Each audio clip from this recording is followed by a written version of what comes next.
कथित घमंडिया गठबंधन को वोट देना देश को अस्थिरता करना है। महाराज बोले, एनडीए गठबंधन की विचारधारा केवल राष्ट्र का विकास।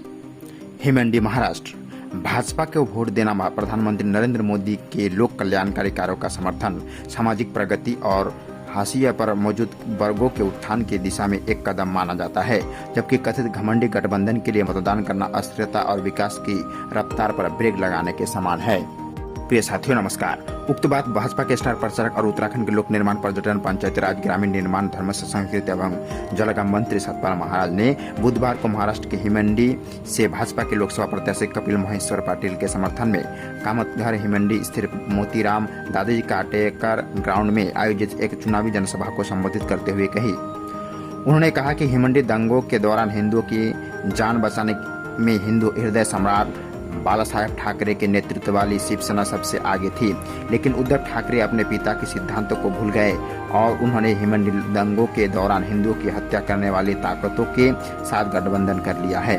यही कारण है कि श्री एकनाथ शिंदे ने धर्मनिरपेक्ष ताकतों के साथ गठबंधन बनाते हुए ठाकरे के नेतृत्व वाली शिवसेना से अपनी राहें अलग कर ली। मौजूदा महायुति सरकार छत्रपति शिवाजी महाराज और वीर सावरकर की विचारधारा पर ही चल रही है। भाजपा के स्टार प्रचारक सतपाल महाराज ने ठाणे जिले को हिमंडी तालुका को भारत के पहले कार्बन न्यूट्रल गांव के रूप में विकसित किए जाने पर प्रसन्नता व्यक्त करते हुए कहा कि यह सभी हिमंडी करों के लिए गर्व की बात है कि उन्होंने कहा कि जहां जहां वर्षा से अभी तक नल के माध्यम से पानी नहीं पहुंचा है, केंद्र सरकार की हर घर नल से जल योजना के तहत पानी पहुंचाने का काम चल रहा है। इससे ग्रामीण क्षेत्रों की लाखों महिलाओं को लाभ होगा, जो कई वर्षों से अपने घरों के लिए पानी लाने के लिए सिर पर बर्तन लेकर दूर दूर जाती थी। नरेंद्र मोदी के दूरदर्शी नेतृत्व में केंद्र सरकार तेजी से बुनियादी सुविधाओं का विकास कर रही है। कनेक्टिविटी बढ़ाने के लिए 44,000 करोड़ रुपए की लागत से मुंबई बड़ौदा राजमार्ग का निर्माण किया जा रहा है। उन्होंने कहा कि घमंडिया गठबंधन के नेता खुलेआम हिंदू देवी देवताओं की आलोचना करते हैं।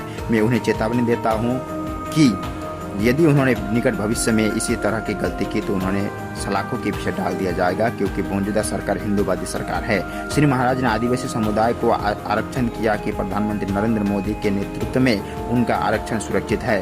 भाजपा आदिवासियों का बहुत सम्मान करती है और इसलिए अपने आदिवासी महिला को भारत का राष्ट्रपति बनाया है। उन्होंने कहा कि नरेंद्र मोदी के लिए वोट का समर्थन करना सामाजिक प्रगति और हाशिए पर मौजूद वर्गों के उत्थान की दिशा में एक कदम माना जाता है, जबकि इसके विपरीत इस कथित घमंडी गठबंधन के लिए मतदान करना अस्थिरता और ठहराव का प्रतीक है, जो देश के विकास में बाधा डालना है।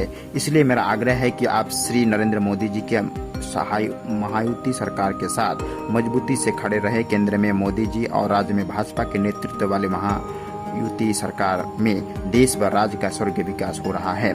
श्री महाराज ने अपने संबोधन में कहा कि भारतीय जनता पार्टी और हमारे एनडीए गठबंधन की विचारधारा केवल एक ही है, राष्ट्र का विकास। उत्तर के हिमालय से कन्याकुमारी तक और गुजरात से कच्छ से लेकर महाराष्ट्र पूर्वांचल तक देश की जनता से हमारा आह्वान सिर्फ और सिर्फ विकास है। उन्होंने कहा कि भारतीय जनता पार्टी ने अपने विचारों से कभी समझौता नहीं किया। इसी सरकार ने राम मंदिर का निर्माण किया, धारा 370 हटाकर जम्मू कश्मीर को आतंकवाद से मुक्त किया, सबसे महत्वपूर्ण 3 तलाक जैसे अन्यायकारी पद्धति को हटाकर मुसलमान समाज की बहनों बेटियों को न्याय दिलाया। उद्धव ठाकरे ने कांग्रेस जैसी राष्ट्र विरोधी ताकतों के साथ गठबंधन करके स्वर्गीय बाबा साहेब ठाकरे की गौशाल राष्ट्रवाद विरासत को धोखा दिया है। महाविकास आघाड़ी की लापरवाही के कारण महाराष्ट्र के लोगों ने अपना ओबीसी आरक्षण को खो दिया है। इस अवसर पर हिमंडी से भारतीय जनता पार्टी के लोकसभा प्रत्याशी कपिल महेश्वर पाटिल, भाजपा जिला अध्यक्ष हरबल पाटिल, संतोष, मनोज, प्रवीण, राजू, भरत, श्रीमती कल्पना, नरेश, श्रीमती मानसी, राजेदी आदि उपस्थित रहे।